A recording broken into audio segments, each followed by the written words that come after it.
জামুগুৰিহাটৰ ভৰলী চাপৰিত অঞ্জন নাথ নামৰ এগৰাকী আদৰ্শ কৃষকে মিলেট খেতিৰ প্ৰস্তুতি চলাইছে। বিগত প্ৰায় 30 বছৰ কাল ধৰি ছাগলী মুৰ্গী হাঁহ আৰু মীন পালনেৰে নিজৰ জীৱন জীৱিকাৰ পথ বাছি লোৱা যুৱক কৃষকগৰাকীয়ে বছৰি প্ৰায় 10 লাখৰো অধিক টকা উপাৰ্জন কৰিবলৈ সক্ষম হৈছে। আধুনিক বিজ্ঞানসন্মত পদ্ধতিৰে কৃষিকৰ্ম কৰি স্বাৱলম্বী হৈ পৰিয়াল ভৰণ পোষণ দিয়া আদৰ্শ কৃষকগৰাকীয়ে আন বহু যুৱকক কৃষি কাৰ্যৰ প্ৰশিক্ষণো প্ৰদান কৰি স্বাৱলম্বিতাৰ পথ দেখুৱাই আহিছে। লগতে নিজৰ কৃষি পামখনত কেইবাগৰাকীও নিবনুৱা কৰ্মসংস্থাপন দি পৰিয়াল ভৰণ পোষণ পথ মুকলি কৰি দিবলৈ সক্ষম হৈছে। জীয়াভৰলী নদীৰ পাৰৰ প্ৰায় 150 বিঘা পলসুৱা মাটিত সম্পূৰ্ণ জৈৱিক সাৰ প্ৰয়োগ কৰি উৎপাদন কৰা বিভিন্ন প্ৰজাতিৰ ধান আৰু উন্নত মানৰ তৰমুজ, আলু, নাৰ্জী ফুল বিক্ৰী কৰি যথেষ্ট লাভৱান হৈছে। নিজৰ সৰু সৰু কেইটামান পুখুৰীত মীন পালন কৰি যথেষ্ট লাভৱান হোৱা কৃষক অঞ্জন নাথে বৰ্তমান সময়ত প্ৰায় 500 বিঘা কৃষিভূমিত মিলেটৰ খেতি আৰম্ভ কৰিছে। জামুগুৰিহাটৰ পৰা ৰাতুল হাজৰিকাৰ ৰিপৰ্ট, ইছা 24x7।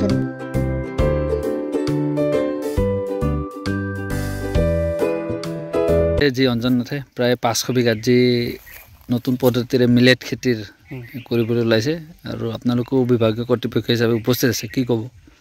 হয়, অঞ্জন নাথৰ লগত আমি কৃষি বিভাগৰ বিভিন্ন কাৰ্যসূচী জড়িত হৈ থাকে। তেওঁ এটা FPC যিটো ফাৰ্মাৰ প্ৰডিউচাৰ কোম্পানী, শ্যামল ফাৰ্মাৰ প্ৰডিউচাৰ কোম্পানীৰ লগতো জড়িত হৈ আছে।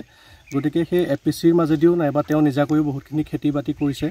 গতিকে এইবাৰো আমি আগৰবাৰৰ দৰেই এতিয়া ফক্সটেইল মিলেট যিটো আমাৰ আপোনাক কৈছে তেখেতে, আমাৰ সেই ফক্সটেইল মিলেটৰ খেতিৰ বাবে অলপ দেৰি হৈছে বতৰৰ কাৰণে, বতৰ যিহেতু বৰষুণ হোৱা নাই, তথাপিও আমি ছয়িংটো আজি আৰম্ভ কৰিম বুলি আহিছোঁ। তেনেদৰে আমি যোৱা বছৰ সৰিয়হ কৰিছিলোঁ, তেওঁ নিজে কৈছে যিটো মেচিন দি পেলাই যিটো কৰিছে সৰিয়হৰ লাইন ছয়িং কৰিছে, সেইখিনি বহুত লাভজনক হৈছে। গতিকে আমি ইয়াত তেওঁ যিহেতু কৰিবলৈ আগবাঢ়ি আহিছে, তেনেদৰে যিসকল আগবাঢ়ি আহে এই অঞ্চলৰ পৰা তেওঁলোকৰ লগত আমি কৃষি বিভাগ জড়িত হৈ স্থানীয় কৃষকসকলক সহায় কৰিবৰ কাৰণে সদায় আছোঁ। গতিকে আজিও আহিছোঁ, এই সময়টো দেখিছে আপোনালোকে।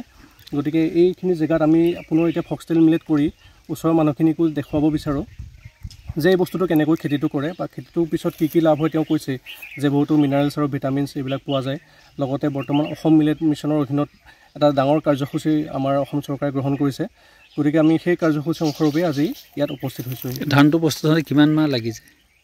এইটো আপোনাৰ মেইন আপোনাৰ যিটো ধান হয় তাতকৈ কম দিনেই লাগিব, 4 মাহৰ ভিতৰতে এইটো হৈ যাবগৈ।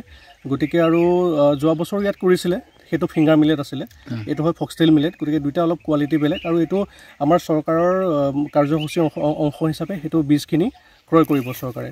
গতিকে এইখিনি ক্ষেত্ৰতো কৃষকসকলে চিন্তা কৰিবলগীয়া নাই, যিটো চৰকাৰে এটা অভিলাষী আঁচনি গ্ৰহণ কৰিছে। গতিকে তাৰ অধীনতে এই মিলেট মিছনৰ খেতি কৰোৱা হৈছে। জৈৱিক প্ৰক্ৰিয়াৰে আপুনি প্ৰায় 150 বিঘা মানত বিভিন্ন ধৰণৰ খেতি কৰ্মৰ দ্বাৰা নিজৰ পৰিয়াল পোহ দি আছে, কি ক'ব? নমস্কাৰ। প্ৰথমে মই আপোনালোকক মোৰ আন্তৰিক ধন্যবাদ জ্ঞাপন কৰিছোঁ। মই অঞ্জন নাথ, মই শোণিতপুৰ জিলাৰ নদুৱাৰ ব্লকৰ অন্তৰ্গত ভৰলী চাপৰি অঞ্চল, কিন্তু তথাপিতো ইয়াকে চিলাবন্ধা সোণাৰী বুলি কোৱা যায়। এই অঞ্চলটোত মই 91 চনৰ পৰা খেতি বাতিৰ সৈতে জড়িত হৈ আছোঁ। মই গৰু, ছাগলী, মাছ আৰু তেনেধৰণৰ বিভিন্ন হৰ্টিকালচাৰেই হওক বা আপোনাৰ পেডিক্ৰপেই হওক, এনেধৰণৰ বিভিন্ন খেতি কৰি আছোঁ আৰু সম্পূৰ্ণ জৈৱিক প্ৰক্ৰিয়াৰে কৰিবলৈ চেষ্টা কৰিছোঁ, যাতে আমাৰ অসমৰ বা আমাৰ যিটো মাটি, এই মাটিটো যাতে আমাৰ যিটো গুণ এইটো যাতে কমি নাযায়। কাৰণ সাৰ প্ৰয়োগ কৰিলে আপোনালোকে জানে যে মাটিৰ উৰ্বৰ শক্তিটো নিশ্চয় কমি যায়। তো সেইটো কাৰণে মই আচলতে নেচাৰেল ফাৰ্মিঙৰ মই মাষ্টাৰ ট্ৰেইনাৰো। মই বিভিন্নজনক সেইটোৰ ওপৰত ট্ৰেইনিং দিওঁ আৰু লগে লগে মই নিজেও নেচাৰেলভাৱে খেতিবিলাক কৰি আছোঁ। তো মোৰ খেতিবিলাকত আমি যোৱা বছৰৰ পৰা আজিৰ তাৰিখলৈকে আপোনালোকে এটা খতিয়ান দিব বিচাৰিছোঁ যে যোৱা বছৰ আমি ফিংগাৰ মিলেট কৰিছিলোঁ। সেইটো আমি সম্পূৰ্ণভাৱে চিড ডিলৰ দ্বাৰা আমি কৰিছোঁ। মেকানাইজলৈ আমি যাবলৈ বিচাৰিছোঁ যাতে খেতিৰ খৰচটো আমি অলপ কমাব পাৰোঁ। তাৰপিছত আমি মাষ্টাৰ্ডবিলাক তেনেকৈ কৰিছোঁ, আমি চিড ডিলৰ জৰিয়তে কৰিছোঁ। তাৰপিছত আমাৰ লগত আলু খেতি আছে। আলুটো আমি পুলি ৰোপণ কৰি আমি বীজ বনাব চেষ্টা কৰিছোঁ, যিটো বিডাৰ চিডৰ পৰা আমি আস্তে আস্তে তাকে ফাউণ্ডেশ্যন চিড বনাব বিচাৰিছোঁ। আৰু বহুত ঠাইত আমি ফাউণ্ডেশ্যন চিডৰ পৰা চাৰ্টিফাইড চিড বনাবলৈ আমি কাম কৰি আছোঁ। সৰিয়হৰ তেনেকৈ আমি চিড প্ৰডাকশ্যনত লাগি আছোঁ। আৰু আজিৰ তাৰিখত আমি মিলেট মিছনৰ কামত লাগি আছোঁ। গতিকে মিলেটটো আমি আজি পেলাম। আমাৰ মূল লক্ষ্য আছে 500 বিঘা মাটিত আমি মিলেট পেলোৱাৰ আমি এটা টাৰ্গেট লৈছোঁ, আৰু এইটো চিড প্ৰডাকশ্যনো আমাৰ ইয়াৰ লগত জড়িত। মিলেটৰ গুণাগুণটো কি?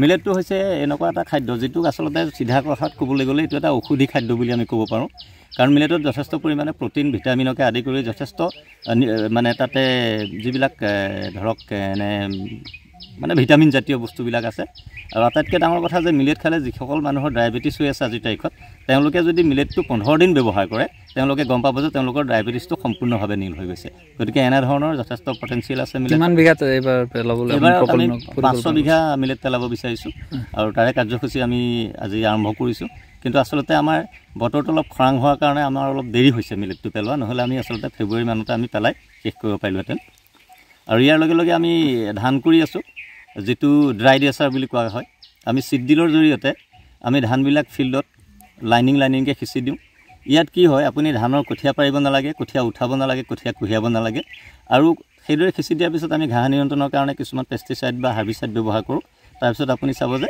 ধানটো খুব সুন্দৰকৈ হয় আৰু ৰোৱা ধানতকৈ যথেষ্ট পৰিমাণে ধানটো হোৱা দেখা যায় গতিকে আমি সেই পদ্ধতিত যদি খেতিবিলাক কৰোঁ তেতিয়া আমাৰ খৰচটো যথেষ্ট হ্ৰাস পায়